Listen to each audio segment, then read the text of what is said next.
All right, what's up, everyone? Welcome to the Sons of History podcast. We're going to have a great conversation, extremely in-depth.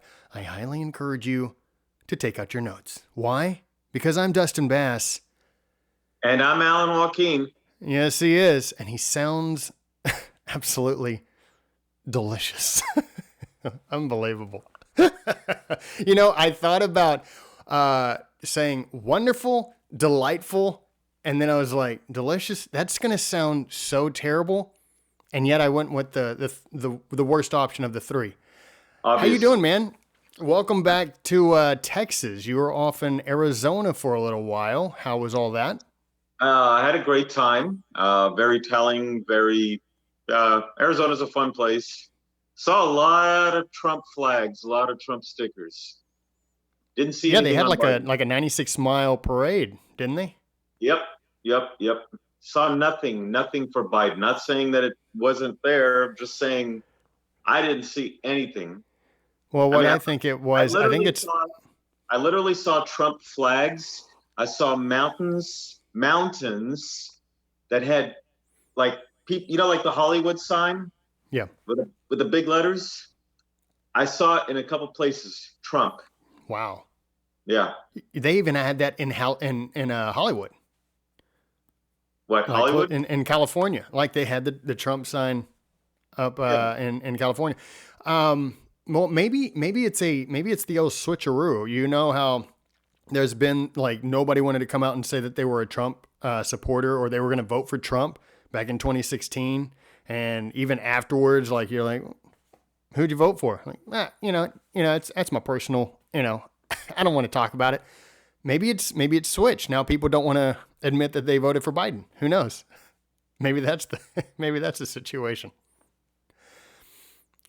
Yeah, I mean, everything's plausible, but everything is plausible. This is true. Now, you ended up hanging out with one Wyatt Earp, but two, even someone greater because they're alive currently, Joe Wolverton. So yes, tell me. He's a brilliant man. We met him for lunch. Me, him, and the couple I was staying with. Great couple, Paul Varda and his girlfriend Karen. And we went and had lunch at this one place. I don't even remember what it was called, but it was somewhere in either Gilbert or Mesa. And we sat down, and we sat down for about maybe an hour and a half, 2 hours, and talking to him about the Constitution. It's kind of like what I mentioned earlier, that it was like having lunch with Madison or Jefferson or even Patrick Henry and getting their insight on federalism and the anti-federalists and what the Constitution was supposed to be about. Mm-hmm. And I mean, I learned quite a bit. I asked him some specific questions. Like you and I were kind of confused when he stated that the United States is not a republic. Yeah. And I asked him to clarify that. Mm-hmm. And his response was that the United States was meant to be a confederation of republics. 50 republics, at the time 13 republics. He said each state is supposed to be a republic. Yeah. The 50 states are in a confederation, very limited in what the federal government is very limited in what it's supposed to do. He also mentioned that the word federal government wasn't even uttered, that it was called a general government back in those days. So, I was reading his book, I think it's called What Degree of Madness? What Degree of Madness. I was reading that book, and interesting how the federal government, general government was supposed to be here. The state governments were supposed to be here. State governments have the power. The general government was supposed to, again, just, international trade, defense. Mm-hmm. But everything else was here. Yeah. Slowly but surely. Yeah. No, definitely. Now Absolutely. You have people, we being in Texas, we're more conservative. Mm-hmm. We are about to have, if Biden wins, We are about to have a Northeasterner and a Californian dictate how the whole country's supposed to run. Right. Yeah. Rather than just doing the minimal, again, defense, trade, treaties. Yeah. They're going to go into all of our lives, into everything that we do. Mm-hmm. Tyranny. Tyranny. That's what it is. It's tyranny. That's what it looks like. All right. Before we get too headlong into a different conversation, we are going to be talking about all that could be taking place within the next week or so before the 14th and even after the 14th, January 6th up to January 20th.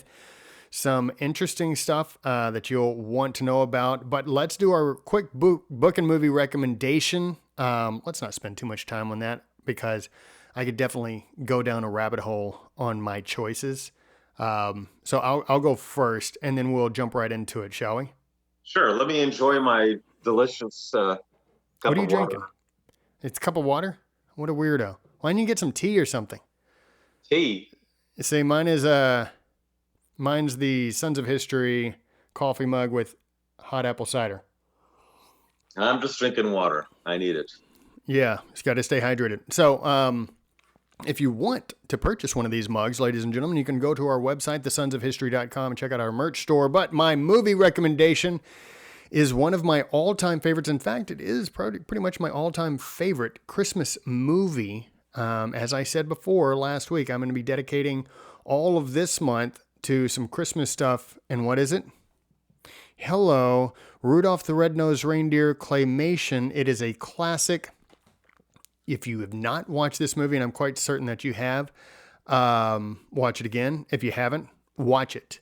And if you got kids who've never experienced it, let them experience it. It's really good stuff. Santa Claus is a punk on this movie, for certain. But it's really good stuff. Just the claymation technology from back in the day, it was, I don't know. It's a throwback for sure. All right. My book recommendation. This guy has come back. And it looks like he may be coming back in full force. Jordan Peterson, the man, the myth, the legend, the Canadian legend. Jordan Peterson's book, 12 Rules for Life. In fact, I believe he just released or is about to release his new book, 12 More Rules for Life. I think that's the name of it. I will be looking forward to getting that and reading it. Read this one. I was thinking about it the other night. I read this book so quickly because it's such a fascinating read. If you have not read it, ladies and gentlemen, if you've got sons or men, young men particularly, if you are sort of trying to figure out your way through life, by all means, get this book. All right, that's my recommendation. I watched him on YouTube. Mm-hmm. I love listening to him. The guy is very wise. And I like how some of these reporters are just trying to instigate a fight of some sort and putting words in his mouth. Oh, so you don't think women are intelligent? Mm-hmm. And he'll be like, I know, I never said that. Yeah. Oh, exactly. So you're saying that women can't do what men can do? Well, no, I mean, this reporter just kept asking stupid questions like that. It went on for 30 minutes. So. Yeah, and he usually catches them in some type of stupid, or they just hang themselves in the conversation. All right, my movie recommendation came out in 1967. It's called A Guide for the Married Man. Gene Kelly directed this movie. Now, the part that I found fascinating, I was hoping that we could play it on here, but it didn't. Sound didn't seem to come out well. Was there's a scene where Joey Bishop is caught in bed with another woman by his wife. And, she starts screaming at him, and he and the woman get out of bed and start putting on their clothes. And the woman slips out, and Joey Bishop just sits down on his little lounge chair and smokes a cigar. And it's like, what? What are you talking about? What? I mean, who was I in bed with? What are you talking about? There's no woman here. Oh, my gosh. I just saw you with another woman in bed. What woman? And she goes into the bedroom. The bed's all made. Woman's not there. And then she goes back to him and says, okay, what do you want for dinner? Stupid. And it's like, it kind of reminds me of what we're seeing, Yeah. but the media, the newspapers are all like, no, it's not. You don't know what you're talking about. You have no Yeah. proof. You have that just, and then This is Facebook, not happening. right. Facebook will slap that big. Joe Biden is the projected winner, Mm-hmm. which I know this is what our conversation is going to lead to. Yeah. Book? So, all right, book. The Black Book of Communism. A good bedtime reading right there. Yes, it's a chronicle of every region, every country, everything that got hit by communism. And it even talks about like Cambodia, for instance. I was reading the part about Cambodia, very fascinating. The things that went on when communists took over. Socialists. They were socialists, but they were wanting a communist society, which they never could achieve. They created a socialist society in their hopes of it leading to communism, full communism. And I guess this book just leads you down the path of how it's done.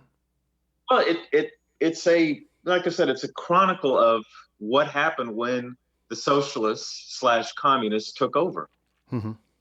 And for all those people who sit and say, that we don't want the socialism of Venezuela or Cuba. We want the socialism of Scandinavian countries, which, by the way, they're not. They're not socialist. They are free market. You can go back about a year and a half. We did a thorough conversation on that. I remember doing that. Free market. They're free market capitalists, but with a generous welfare plan. Yeah. So, but if you really want to know what it's like to be in a socialist / communist country, get this book. That's the book. Yep. That's the book. All right. So let's go ahead and get started. I will recommend also some light reading. Go check out the Electoral Count Act of 1887. All right. Let's move on. The blue shift, I want to talk about this. This was mentioned a number of times in a really good document that was put together. It's called Preparing for a Disputed Presidential Election, an exercise in election risk assessment and management by Edward B. Foley over at Loyola University Chicago Law Journal, or Loyola University Chicago. They put it in their Law Journal. This was written in last winter, actually. So it is very interesting because the things that he brings up are happening to an extent right now. And the examples that he uses, he's like, okay, let's just use a couple of examples, which to an extent people may be like, oh my God, he's using Pennsylvania and Arizona. And those are the two that are actually, well, he was more or less leaning towards which states were going to be like swing states. So he chose Pennsylvania and Arizona, which were obviously going to be two swing states. So I wouldn't read too much into that at all. But he talks about the possibility of major vote shifts, a blue shift, which would happen after the election, right? Or after election night when ballots come in. And he's mentioning this, and we've seen this. I want to get on this real quick about the major vote shifts that we saw. We saw major vote shifts, like major vote shifts in Pennsylvania. We saw it in Michigan. We saw it in Wisconsin. We saw it in Georgia, right? Mm-hmm. And we didn't see it in Arizona. It was always Biden ahead by I guess a relatively good margin, but they wanted to call it really, really soon. Mm-hmm. But yeah, there was I actually watched it live when Fox News called it for Arizona, and everyone was shocked. Yeah, because only a small minority of votes had even gotten through.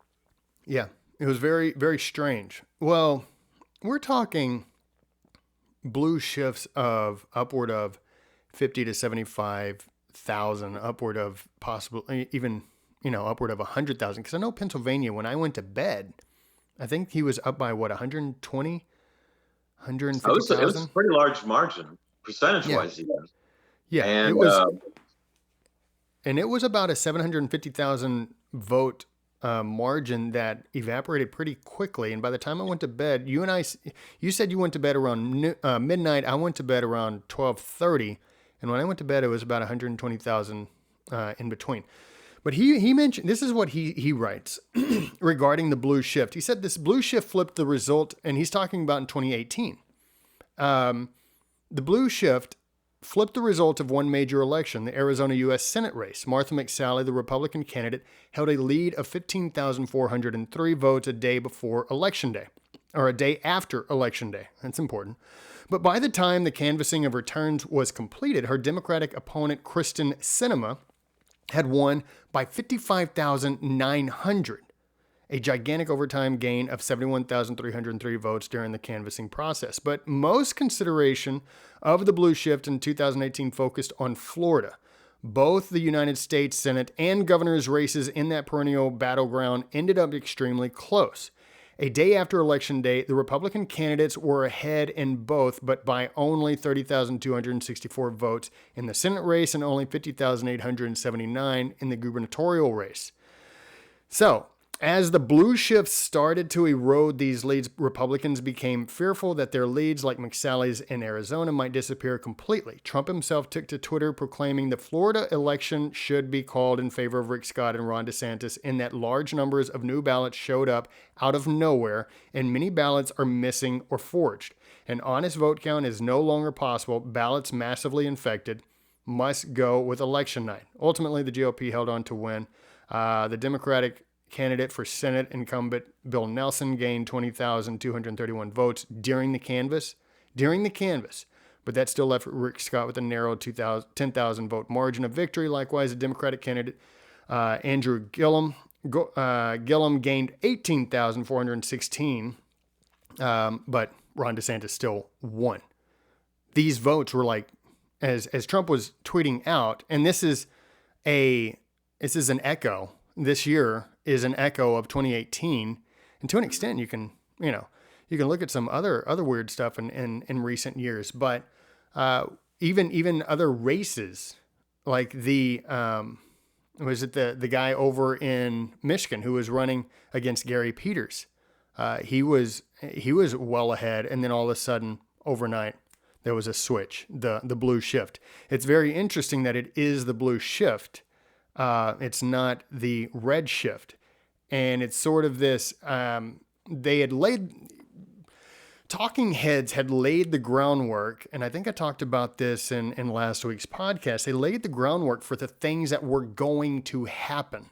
In September, Axios interviewed, it's called Hawkfish, which is owned by Bloomberg, Mike Bloomberg, and it's a data company. And they said, look, here's what's going to happen. Because Democrats typically vote by mail, or they do their mail-in ballots. They have at least a higher percentage. Here's what's going to happen: you're going to see Trump way ahead, Election Day and election night, and then in the coming days, more votes are going to come in, and Biden will win. Now he said that on Axios, and then Bernie Sanders repeated that almost verbatim on Jimmy Fallon in mid-October. So all of this was sort of laid out there like, look, this is what's going to happen. Don't be alarmed. And it's like, look, if there's a few thousand votes, okay, that's something. When you're talking tens of thousands, what are your thoughts? Well, I mean, what was it? I don't know if it was in Pennsylvania or Michigan, where 36 to 64,000 ballots came in, and only 3,200 were for Trump, which is just an astronomical figure. Yeah. That everywhere that I've been reading, that it's just statistically impossible. So, what do I think when I look at it? Even if I were, I've already stated numerous times on the show, yes, I am a conservative. So throw that out. But even if I was completely unbiased, I would still say, that just does not look right. That statistically, that's just not a possibility. So yeah, when I see something like that, I'm immediately suspicious.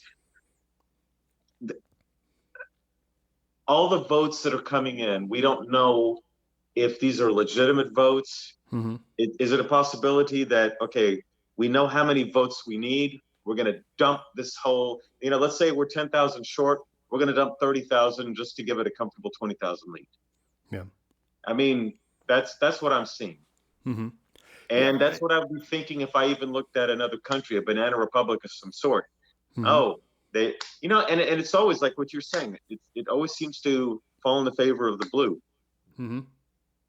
So. Yeah, I mean, it doesn't make any sense to me from the perspective of the numbers are so insurmountable. And I've asked people, I said, put the shoe on the other foot. Yeah. What would the world be saying? What would the media be saying if it was flipped? Yes. If Biden had been up by 100,000 votes, hundreds of thousands of votes, and all of a sudden, doop, doop, doop, with the same exact methods and questionable activity that was done, like in Georgia with the briefcases under the table. Now, whether that's legit or not, we'll see. But if that's being shown on video, the world would have blown up, right? Well, the things that were going on in Pennsylvania, covering up the walls. People, if Democrat challengers had not been allowed to, get close and challenge this stuff, the world would be going nuts. Yeah, well, I mean, that's why I mentioned that movie about the married man. You're seeing things, your eyes see things, but you're being told, nope, there's nothing to see here. Yeah. So yeah, I mean, too much suspicious activity. I'm watching all these videos. There was one, and I believe it was in either in Detroit or Philadelphia, where there was a poll guy that would not let a bunch of Republicans in.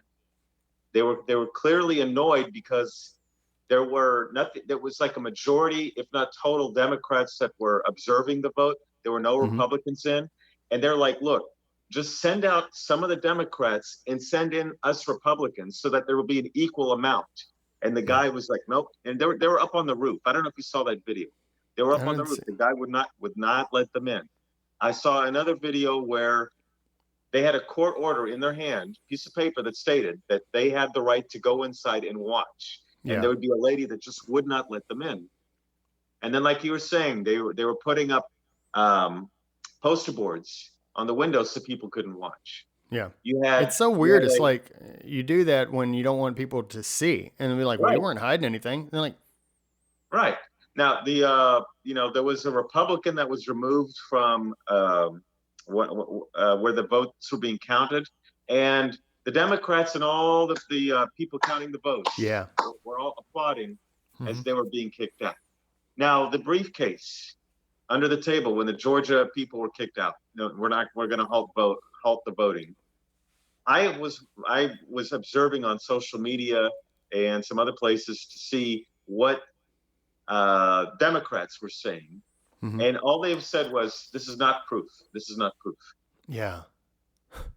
Video footage, video evidence, actual evidence of dead people on the voter roll list, dead people having voted, eyewitness testimony. Look, you only need 2 eyewitness testimonies to convict somebody of treason.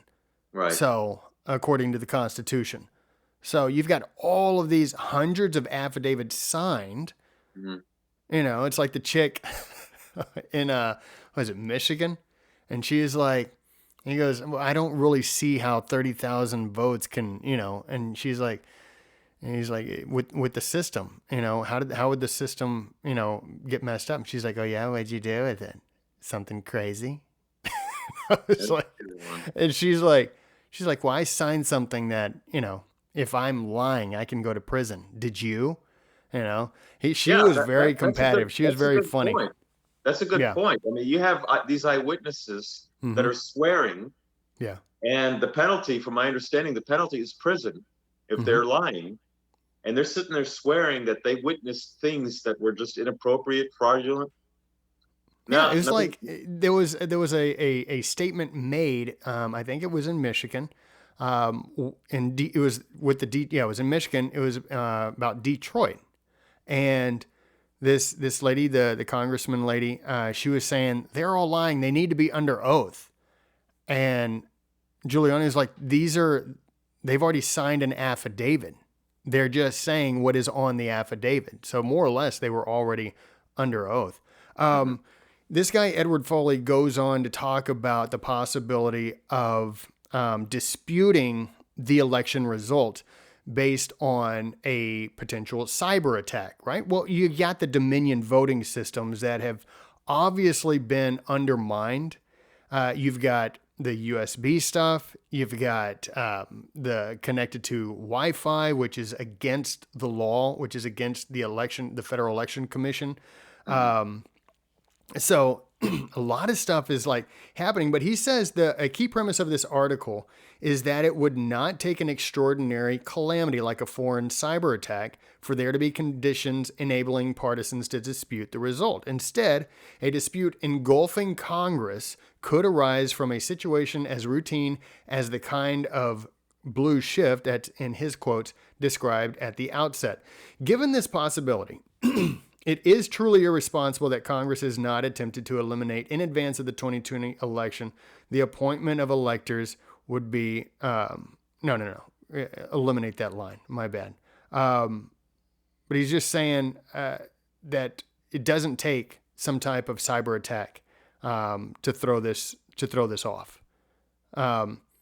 He said if Trump was able to convince at least his own Republican supporters that the blue shift was an electoral calamity comparable to a cyber attack, thereby nullifying the validity of the canvass and the overtime count, which is the main source of the issues going on. His argument that direct legislative appointment was necessary to fill the void left by the invalid blue shift would strengthen correspondingly, at least in the eyes of his own supporters. So he's saying, like, more or less what Trump has, to an extent, said. Look, all of this stuff is fraudulent. Everything is crazy. You look at the numbers. Now you need to do the right thing. Take back your constitutional right, which we'll get to in a little bit. And you appoint, he's talking about the state legislatures, you appoint the electors yourself. And he says, in any event, this analysis will proceed on the assumption that Mike Pence, as president of the Senate, receives two sets of electoral votes from Pennsylvania, one reflecting the count of the canvass certified by the governor and the other reflecting the legislature's assertion of its authority to directly appoint the electors. So he's saying that there is a chance that President or Vice President Pence will end up getting two more or less electoral consensus.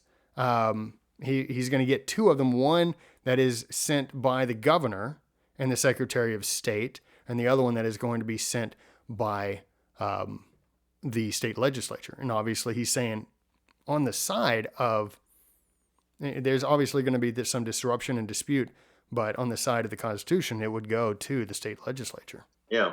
Article 2, Section 1. Right. So, yeah. And it's very specific about who decides the electors. It says the state legislators. It does not say the governor or the attorney general.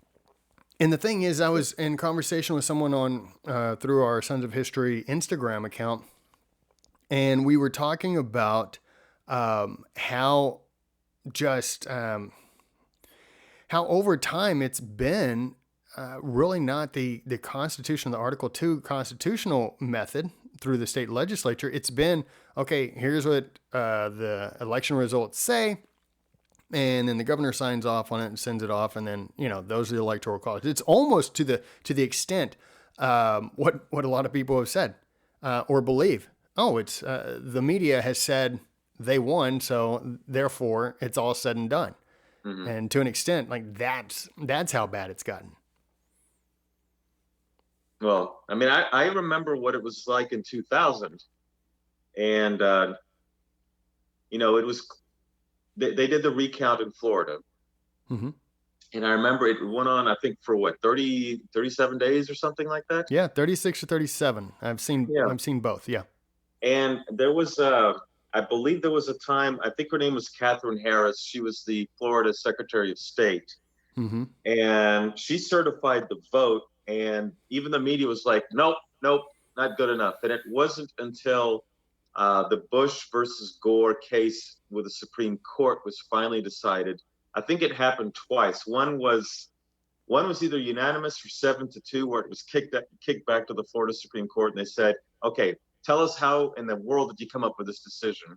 But then when it came down to where the Supreme Court said enough, it was a 5-4 decision in favor of Bush. Yeah. And then and only then was Bush declared the president-elect by the media.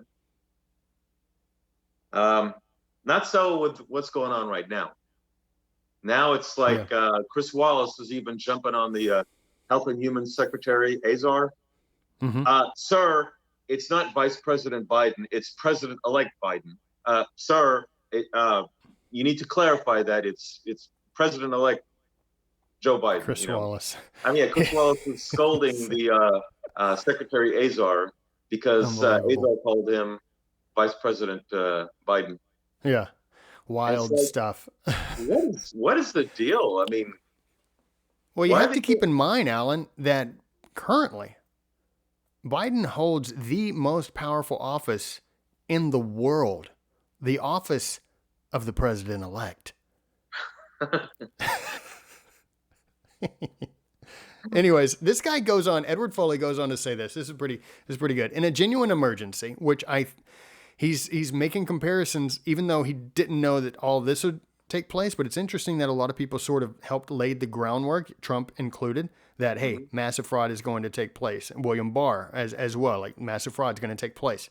This guy says in a genuine emergency, which you and I think agree with all that has happened, the chaos and just the shady dealings, this is a genuine emergency. He said it would not raise serious due process concerns for a state legislature to step in and appoint presidential electors directly when otherwise the state would risk losing the opportunity to participate in the presidential election altogether. He's saying just because a state is used to doing things a certain way, and they've done maybe for decades, doesn't mean that the state legislature cannot just overnight or the next day say, you know what, scratch it, we're doing it ourselves. There would be no necessity for due process because it's already in the Constitution. There would be no need to go before a court. He said Congress itself has explicitly recognized that, quote unquote, the electors may be appointed on a subsequent day in such a manner as the legislature of such state may direct. End quote. If and when, quote, any state has held an election for the purpose of choosing electors and has failed to make a choice. And I think that is going to wind up being the case, is that you're going to have states that are like, they're going to be in contrast with the Secretary of State, the governor, and they're going to be like, forget it. We're going to do it ourselves. Mm-hmm. Do you see that taking place? Dude, I was on freaking the Secretary of State of Arizona, God bless her heart. Whoa. She's like far left. I'm like, no wonder she's signing off on stuff. Do I see that happening? I mean, it's possible, but you know, I don't know how to answer that one because some people, you know, I mean, anything can happen. Anything can happen. You know, is the deep state real? I think the deep state is real. Yeah, I think it's been real for a long time. There's a lot, the establishment, even establishment Republicans, they have their reasons for not wanting Trump there. Mm-hmm. You know, the Bushes and the Clintons and the Obamas and you know, when I see the behavior of Mitt Romney, there's something just doesn't feel right. There's just something is not right. It's kind of like when Jesse Ventura became the governor of Minnesota. You had the Republicans and the Democrats unite to get they united to get rid of him. Yeah, because he was an outsider. Well, here's Donald Trump. He's an outsider. Yep. You know, the Bushes sure as hell don't like him. Right. They tolerate him, and then we know what the Clintons feel. We know how the Obamas feel. Mm-hmm.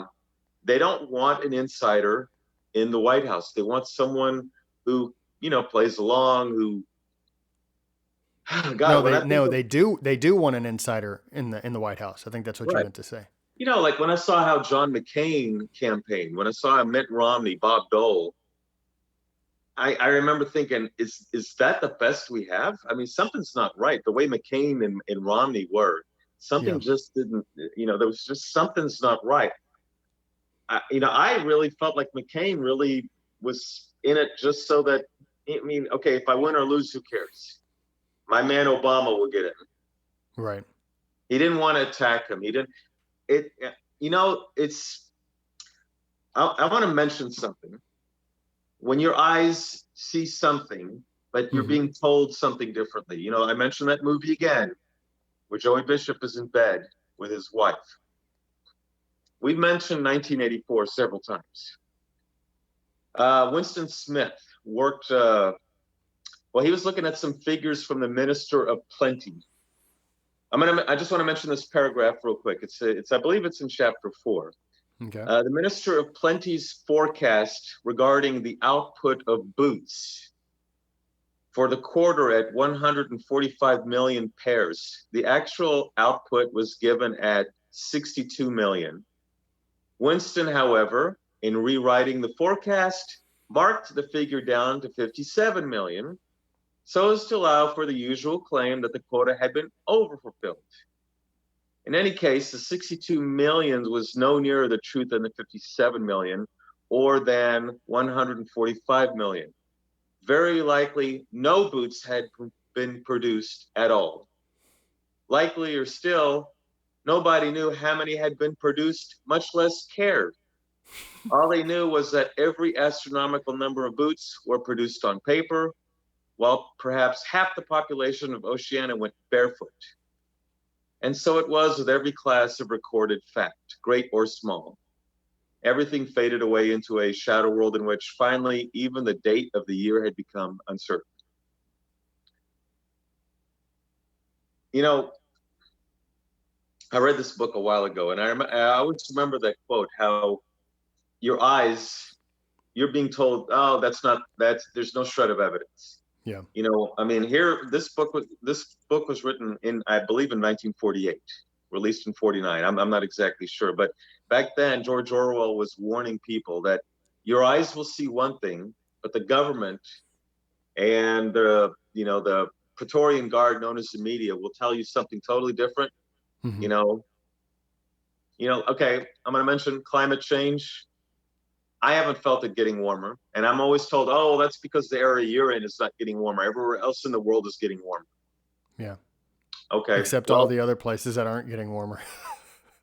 And I'm told that the oceans are rising. And I see pictures dated from 50, 100 years ago. Water level is still in the same spot. Yeah. Water has not risen. The sea level has not risen. So we're being told. Alan, who are you going to believe? You, them, or your lying eyes? Yeah, my eyes are all anecdotal. Everyone else in the country who sees the same thing, well, that's just anecdotal. But we're getting empirical evidence from the United Nations. All right, well, who put those statistics together? Top men. You know where that's from? I love that.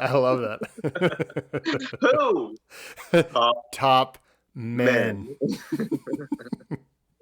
One of the great endings. I love that. So I wanted to just throw that out there that no, it's come true, my friend. It has come true. It's happening right before our mother effing eyes, and we're not even opening them up. Yeah. They're like, well, no, I take that back. There are a lot of people who are opening up, which is why you see the outcry. God bless them. And I do take that back almost wholeheartedly. But there are so many people who may, and this is the more dangerous thing to me. There are so many people who may be seeing it and being like, whoa, this is not right. But it is the person that they voted for, so they're not going to say anything. Right. If anything, they're not going to say anything. There's some who are so bold as to actually come out in defense of what is happening because they want that person, Trump, out of office so bad, which is what you see a lot of. And that's a real danger because it goes back to what that phrase that I like to use, like once the toothpaste is out of the tube, you can't put it back in. And I think a lot of people think that it's going to be very easy to bring integrity back to the media and journalism. It won't. It's No. done. There are going to be certain ones that it will take a long time, but all the ones that you used to trust, like the New York Times, Washington Post, and people like that, like those will have to die off. Hmm. Social media will never be looked at the same. The structure of government will never be looked at the same. And everything is going to have to change and alter, and be more or less just, you're going to have to have justice to be served, which Right. means that people will have to be brought to justice, which is why I said, in the last podcast, like all that's going on in the courts right now is important, even if it means Biden ends up winning anyways. What's important is that everything is brought to the forefront. People are put on trial and the truth is brought out, and then you let the chips fall where they may. Well, I mean, but it's not going to happen. Do you remember the IRS scandal where they Oh, were going? yeah, exactly. Yeah. The Is it going to conservative. happen? Was Nothing ever happens anybody anymore. was anybody prosecuted? No, Anybody prosecuted in the IRS? That no. one, the one lady who ran the IRS, I don't remember her name, but she either pleaded the fifth or said no Fifth. comment. It was the Fifth Amendment, every single question. Right. And okay, is somebody going to be prosecuted? And I don't think anyone's going to get prosecuted if it's proved. I mean, you already have so many people saying, "Oh, no, that's not fraud. That's not fraud." I mean, There's no credibility. it's absolute immunity. Yeah. Now, my view has been this. Yes, I wanted Trump to win, but I wanted Trump to win fair and square. Mm-hmm. If I knew that there was some cheating, I'd be cringing, and Yeah. I'd be like, this is not how to win the game. No, I'd be sickened. You can't do it this way. You have to make it so legitimate that the other side won't be out protesting. Like, Mm-hmm. I remember when Trump won, or it was on inauguration day. It was either that day or the very next day. There was protests all over the country, Yeah. and I'm like, why are you protesting? There were protests the day after the election Yeah. when Trump had won. And I remember I was in Florida. We were on vacation, and people were protesting. Why are you protesting? You lost the election. Yeah. It But was it was it it's was got to part of be this resistance movement. And you're like, right. But what are it's you got to be resisting? legitimate. It has to be legitimate. If you want your guy, you remember in 1984 when Ronald Reagan captured 49 states, Mm-hmm. there was no protest whatsoever. There was nothing that the Mondale supporters or the Democrats could say made Reagan illegitimate. Mm-hmm. Reagan clearly won. It's what I wanted too. I wanted to see, okay, Trump clearly won the election. If he won it under questionable means, I would not be happy. Yeah. And I would not be sitting and telling people, oh, you don't know what you're talking about. You're Mm-hmm. making stuff up. Right now, we're on the short end, and I am very angry. I'm very angry about the fact that this could have even happened. I'm Yeah. very angry that this wasn't even prevented from happening. We look like Venezuela. We look like some, banana republic right now. Yeah. I mean, we're the We're laughing stock freaking because, laughing stock. I mean, Dominion voting comes from Venezuela, does it not? What the Yeah. hell are we doing? What are we doing with, I talked with people from Venezuela and I've seen the rallies for and against Maduro and Chavez. And, maybe Chavez won that first one, but ever since, overwhelmingly, the number of people that, rallies can be a reflection of what's Mm-hmm. really taking place. And, it's dangerous to be in a rally against Maduro or Chavez Yeah. in Venezuela. But yet millions of people were out in force. And how in the hell does the socialists keep winning? Dominion voting machine, obviously. Yeah. Yeah. And You how does it come you up with rig the you? votes. You rig the Yeah. votes. You win. That's Yeah. just plain and simple. Yeah.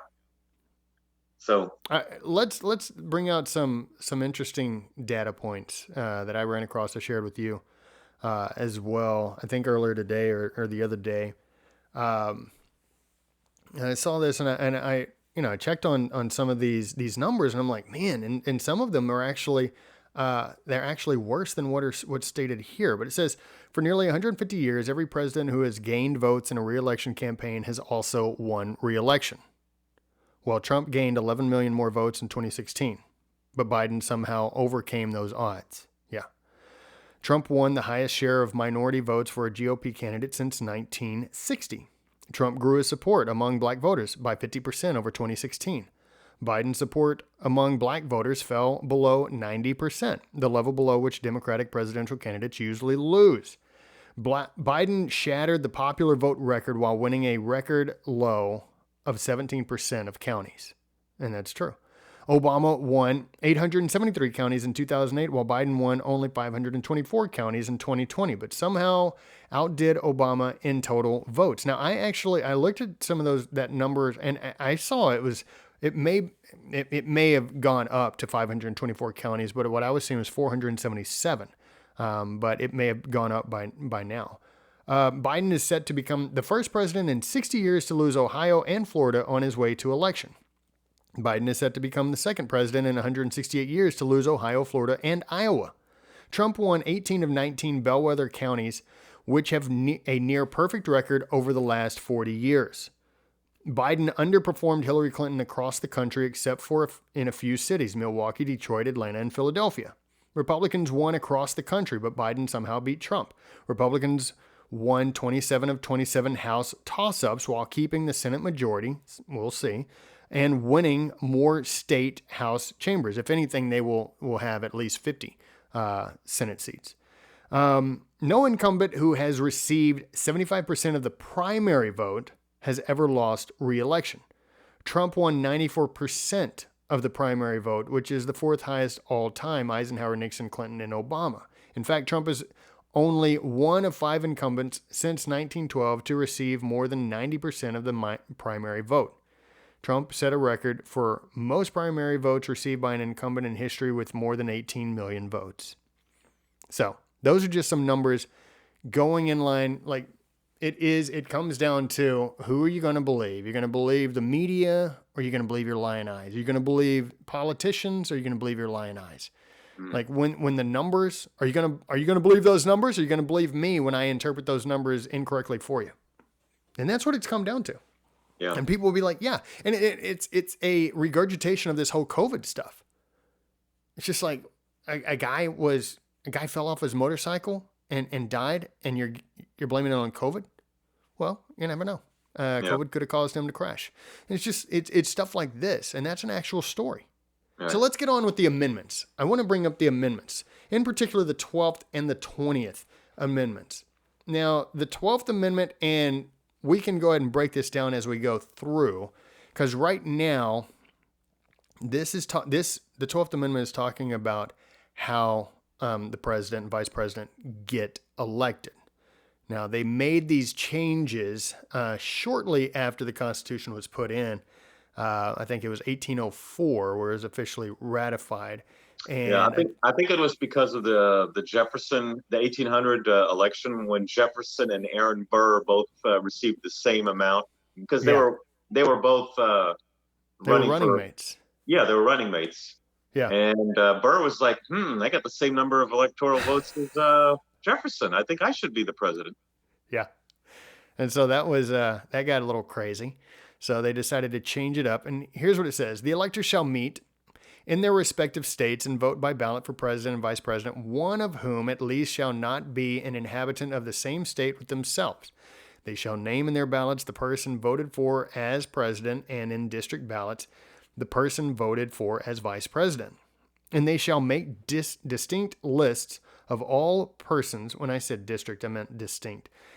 Distinct lists of all persons voted for as president and of all persons voted for as vice president, and of the number of votes for each, which list they shall sign and certify and transmit sealed to the seat of the government of the United States, directly to the president of the Senate, which would be the vice president.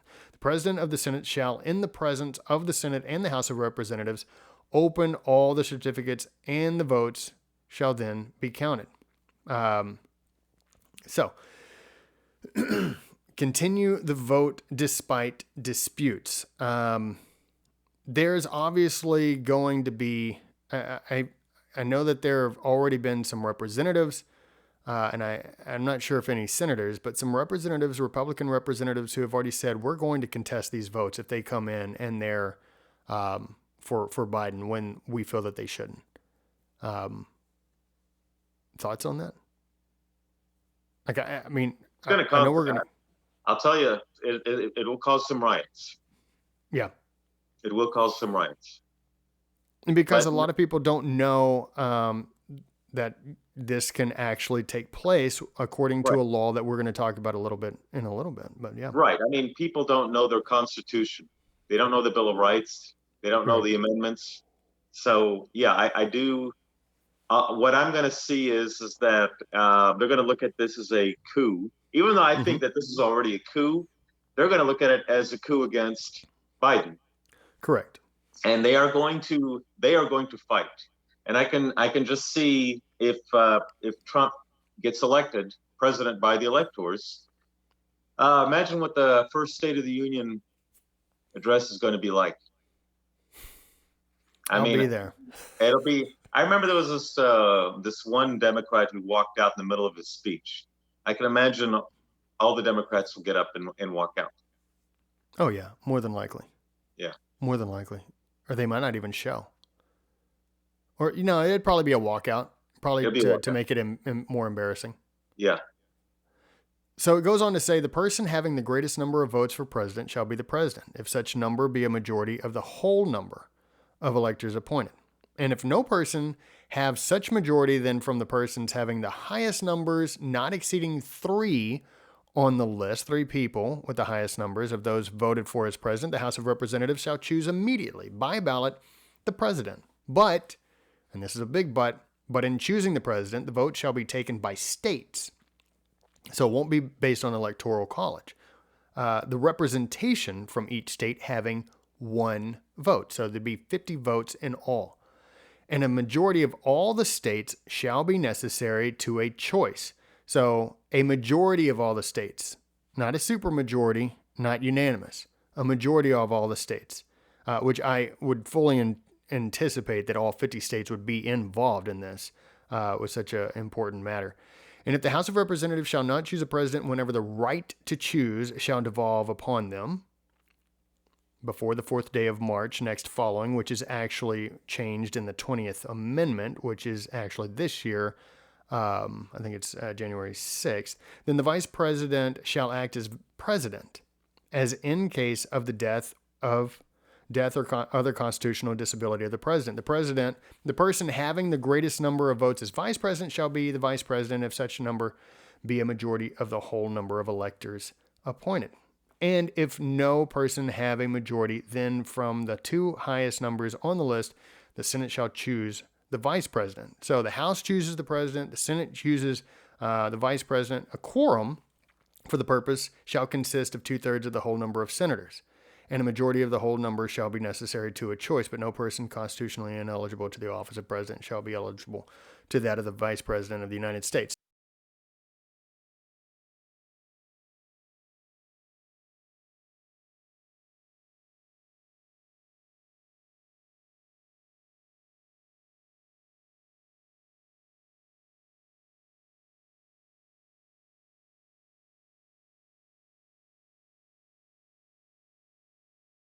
Okay, so let's say that somehow, some way, neither Trump nor Biden, after all of this takes place, that neither one gets a majority of the votes, right? They don't reach 270 after lawsuits and legal battles and recounts and whatever, and maybe state legislatures just say, whatever, we're not certifying anything, we're not sending anything. We're disputing this whole thing, right? And then so those electoral college numbers go down. Let's say that it has to go to the House of Representatives after they get through counting. Who knows what ends up taking place with that? You end up having the House of Representatives choosing based on, I guess, the numbers that come through. And whoever has the highest numbers, not exceeding 3 on the list of those, because it says, if such number be a majority of the whole number of electors appointed. And if no person have such majority, then from the persons having the highest numbers not exceeding 3 on the list, the House of Representatives shall choose immediately, and that's the 1 vote per state. So that could come down to deciding who is president. And one of the things that you have to keep in mind with this is if it came down state by state by state, Trump would end up winning because the state houses across the board are Republican as far as the majority goes. Yeah, I think they have majority. Mm-hmm. The state legislators are majority held by Republicans. Yeah. So so let's just say 26 states vote for Trump. That takes place in the House, or that takes place in the Senate? That takes place in the House. Okay, so it's not the 300 whatever or 400. What is it that the House is? 400? What is it? I just did a presentation on this the other day. Yeah, I know. So it's 568, right? 568. So I think it's 435. 538? Hold on. Off the top of my head. I think it's 400. I think it is. I think it's 538. Yeah. 538 because it's 270 to win. 270 times 2 is 540. So yeah, 430. So it's not 435 votes are put in the House of Representatives. It's 26. Mm-hmm. I'm sorry, it's 50 votes. Is that what you're saying? Okay. Yeah. So yeah, then if the Republicans hold the majority of state houses, they're going to vote for Trump. And the thing is, like, if you pay attention to what's been going on in these hearings, like the state legislatures are pissed off at this stuff. Keep in mind, Michigan, Arizona, Pennsylvania, Georgia, all 4 of those are Republican held, House and Senate. And I think it's Wisconsin as well. I want to say Wisconsin as well. So I think it's 5 out of the technically 7, and if you include Minnesota, disputed elections. Nevada is blue. Nevada is state and house, or Senate and House is held by Democrats, but 5 out of those 7 are held by Republicans. Yeah, Wisconsin is held by Republicans. Mm-hmm. So the thing is like you have these states that are going to be like, you know what, we're going to go ahead and take back our power to choose the electors. And with the vice president, it could get a little weird because who knows who like, you think about it. The percentage when the primaries were going on and all of those people that were running for the Democrat candidate, along with Biden, one of them was Harris. And Harris performed so poorly that obviously her own party did not care for her. So you never know, because it's been touted that she's the most liberal of the senators. Yeah, even more than Bernie Sanders. Yeah, which is wild. And so if she's more liberal than all of them, and it comes down to if somebody does not have a majority through the House choosing for vice president, whenever they take those votes, it could go to the Senate. And if the Senate's like, girl, I shouldn't say girl, lady, nobody likes you here. So we're voting for someone else. So it could be, it is a possibility that people could just start sort of not going rogue, actually going by what the Constitution says, but going against the norms. But so, you know how the mainstream media is going to portray this. This is why I'm saying that they are not going to tell us the truth. They are not going to do it. We've been force-fed that this thing has been over and that Biden has broken every record known to man. This was over, just a couple of days after, and Biden's won, certified. So let's go on to the 20th Amendment. Okay. I wanted to talk about Section 1 and Section 3. Section 1 says the terms of the president and the vice president shall end at noon on the 20th day of January. Think about that. That's when the president and vice president, their term ends. And the terms of senators and representatives at noon on the third day of January of the years in which terms have ended in this article, if this article had not been ratified, and the terms of their successors shall then begin. So, the president and vice president are in office at least 17 days more than the senators and representatives. Okay. So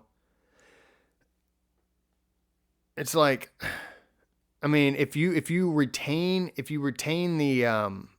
the majority, right? So the two Georgia the senators, that Senate race isn't happening until I think the 5th or the 6th, something like that. And if they're trying to make decisions based on what they should do, it's like, how long is the Senate and the House of Representatives? How long will they be in if Now, they can't make a decision? Are they going to be using the Dominion machines to determine that election? God, I can only imagine. But I'm just saying, it's like, it will be, who's going to lead that charge? Will it be Nancy Pelosi? I mean, I think it's yet to be seen who's going to be the Speaker of the House. Well, who is it? I don't know if it was Kevin McCarthy. I don't know if he's in the House. Stated that she doesn't have enough votes, Pelosi. Yeah. So. Well, that's what he was saying. So who knows which Democrat's going to, take the lead on this? Yeah. This guy, Edward Foley, he said this. He said this provision contemplates the possibility that the time for inaugurating the new president at noon on January 20th may arrive without a new president having yet been chosen. The most straightforward textual way this might occur is if it is abundantly clear to all that no candidate has received a majority of the electoral votes. In that event, under the 12th Amendment, the House of Representatives is supposed to elect a president by means of a special procedure in which each state's delegation to the House has one vote, which we talked about. But the 12th Amendment provides that an absolute majority of all states shall be necessary to a choice. So there has to be a majority, like an absolute majority. And thus it is possible that the House will have failed to achieve this choice by the required majority vote before noon arrives on January 20th. In this case, if the Senate has successfully exercised its parallel authority under the 12th Amendment to elect a new vice president when no vice presidential candidate received an electoral college majority, then this provision of the 20th Amendment makes clear, this is wild, that the vice president newly elected by the Senate under the 12th Amendment becomes acting president until such time as the House of Representatives manages to elect a president by the required majority vote. So Pence could be the acting president. This is going to get screwy. Dude, this guy, that's why I'm encouraging people to read this text too. Okay. I mentioned it earlier. He goes through a lot of stuff. Okay, now we can already, we can't rely on the media to present it in this manner. So who's the referee? Is it going to be the Supreme Court? Are they the ones who are going to determine the rules? Like I said, we can't allow the media. They're not going to do their job. No, the media is done. Like the media should not have anything to do with it. But the thing is, like, the media is the one that's talking to the people directly. Right. And as far as I can, I believe that, they C-SPAN does stuff on the House of Representatives, senators, all this stuff, right? Everything is videoed live in real time, even so far as like the impeachment trial, all that. In the Supreme Court, in the courts, no, you don't get that. So you're not going to hear the opposing sides during all of this, whether it's whatever case comes before the Supreme Court. So Section 3 says this, and we're going to talk about something that you wanted to talk about here in a second, which is pretty funny. If at the time fixed for the beginning of the term of the president-elect shall have died, the vice president-elect shall become president. if a president shall not have been chosen before the time fixed for the beginning of his term, or if the president-elect shall have failed to qualify, then the vice president-elect shall act as president until a president shall have qualified. So, to an extent, that could be Kamala Harris, the vice president-elect. So, and the Congress may by law provide for the case wherein neither a president-elect nor a vice president shall have qualified, declaring who shall then act as president, which I think most likely Pelosi or whoever becomes Speaker of the House, or possibly Harris, as you mentioned, because she's still a senator. Yeah, she hasn't. She has quit yet the to Senate relinquish. Yeah. So it's very interesting that supposedly this is all said and done, and she's still an acting senator. Yeah, because if she, didn't Obama quit the Senate at some point?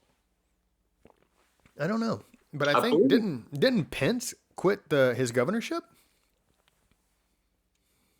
I'm not sure, but if I recall, Obama did quit the Senate at some point after he was president-elect.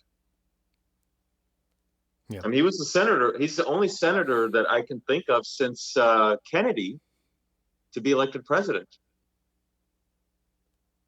I think he was the last senator to be elected president. Kennedy was? Yeah. He was the senator of Massachusetts. Yeah. Johnson was in the House, I believe. Nixon wasn't a senator. Reagan wasn't a senator. Ford was in the House. Carter was a governor. Bush was not a senator. Clinton was not a senator. Bush 43 was not a senator. Obama was a senator. Yeah. Yep. So Kennedy was the last senator to be elected president until Obama came along. And if I recall, Obama did quit the Senate right after he was elected. He did not wait until the 20th of January. Shall I look that up? She's waiting. Yeah. She's definitely waiting. She's waiting for that foot to drop. Yeah. I think, if it was like, okay, Biden won. And the thing is like you can't hold two offices at the same time. No. I'm going to see. I'm going to do real quick. When did Obama quit the Senate?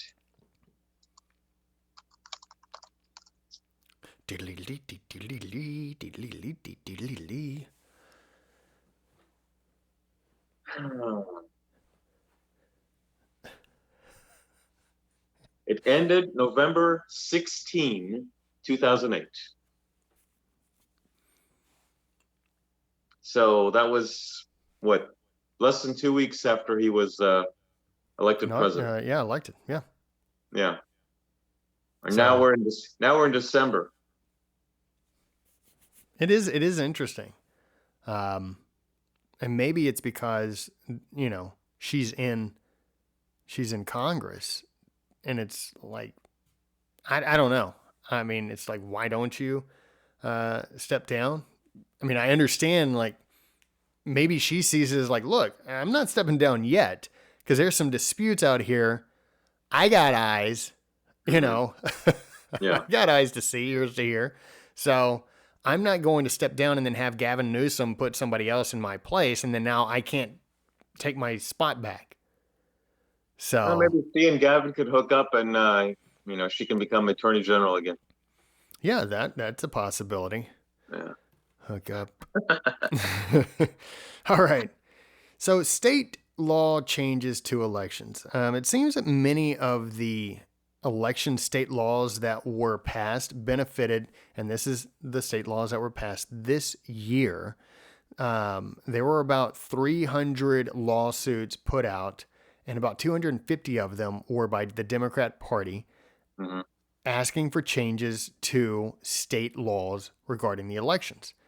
Interestingly enough, pretty much all these laws that were passed benefited one particular party, which would make those laws more or less unlawful and partisan and end up contradicting the 14th Amendment. Because in the 14th Amendment, it says You're not to deny to any person within its jurisdiction, the state's jurisdiction, the equal protection of the laws. Yeah, And Pennsylvania had that issue. I remember mm-hmm. that.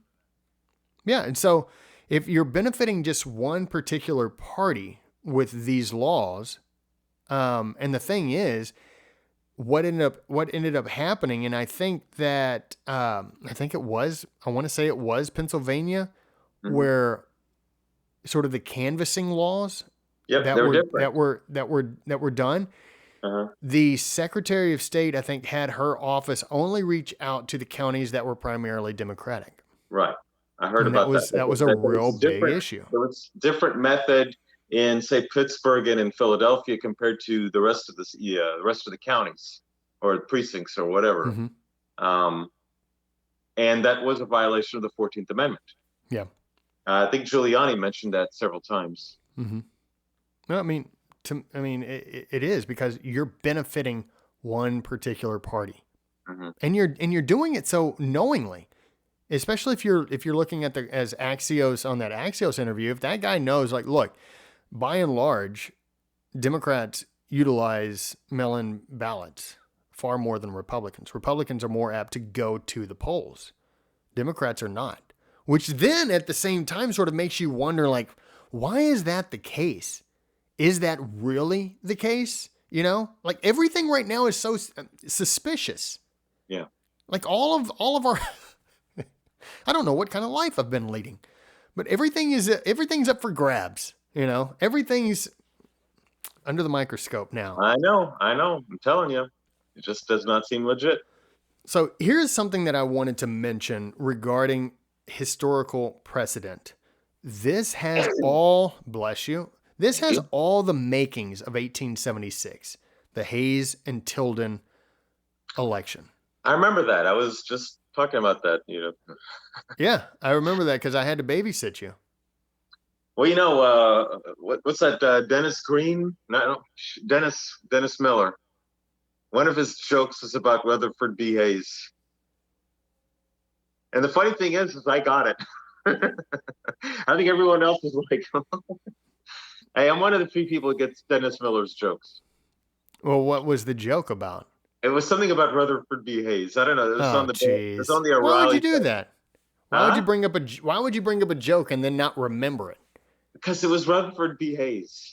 He's known for very little. I think he helped like Paraguay or Uruguay in some land dispute in South America, and so they have pictures of Rutherford B. Hayes in like a lot of the homes. I think it's in Paraguay. Oh, God bless him. Yeah. Good Ohio man. Yeah, like Brazil. I think Brazil, and there was like a big war down there, Triple Alliance. Paraguay got their asses annihilated, and some dispute, and there was arbitration of some sort, and Hayes sided with Paraguay. So they love him. Well, anyway, maybe that was part of the joke.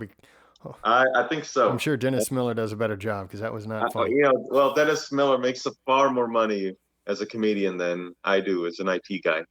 That's true. So here's the rundown. Tell me if you find any similarities. Tilden won majority and had won a majority of the Electoral College vote. So he'd won a majority of the popular vote and a majority of the Electoral College votes. But he was one short of 185, which was the majority that you actually needed. So technically didn't. He had the most, but he didn't have the majority per se. He was shy one vote. He was at 184. Now, there were 4 states, Oregon, South Carolina, Florida, and Louisiana, that were still in play. At the time, Rutherford B. Hayes had 165. You needed 185. The total votes for the Electoral College votes for those states was 20. Mm-hmm. Well, Congress was split by party. House belonging to the Democrats, Senate belonging to the Republicans. And like, hello, this is very similar to right here.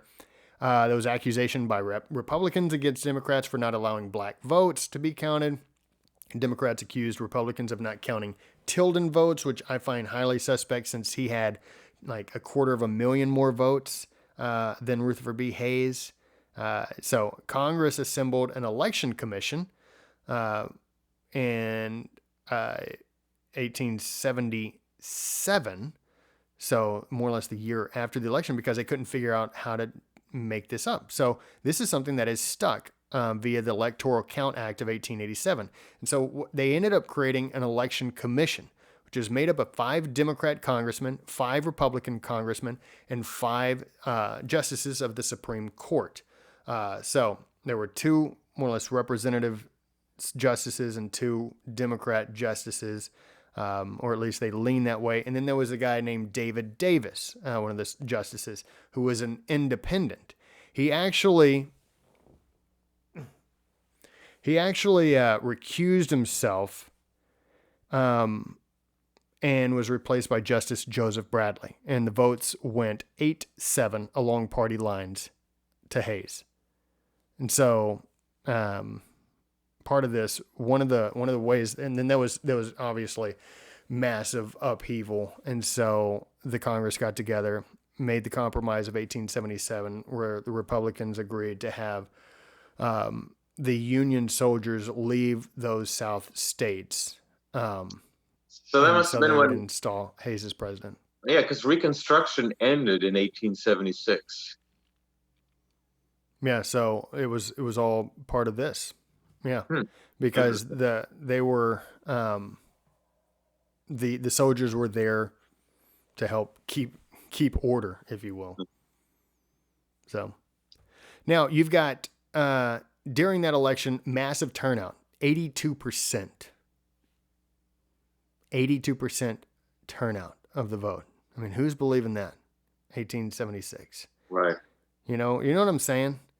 Now, this year you've got the highest turnout since 1900 at 67%. And obviously I think that continues to go up as the ballots come in. 6 states are under dispute, sort of like the 4 that were under dispute in 1876. Electoral college votes totaling 83. The House and Senate belonging to 2 different parties. Will they come to an agreement? Who knows? If a commission is held, Clarence Thomas would be the president of the commission because he's been over the Supreme Court the longest, which I think would be just absolute freaking justice if that ended up taking place because of what Biden did to him. I remember what Biden did. I watched it. I saw how and I remember an interview by Clarence Thomas, and he was stating that what Biden was saying made absolutely no sense. Yeah. Oh, that would be funny. I'll be laughing. Oh, yeah, man. it would. Yeah, you talk about just poetic justice right there. Yeah. All right, so let's wrap it up here. It all does come down to the state legislatures and Congress. Article 1, Section 4 says this: the times, places, and manners of holding elections for senators and representatives shall be prescribed in each state by the legislature thereof. But the Congress may at any time by law make or alter such regulations, except as to the places of choosing senators. So nowhere is the judiciary, governor, secretary of state, or executive commission ever mentioned.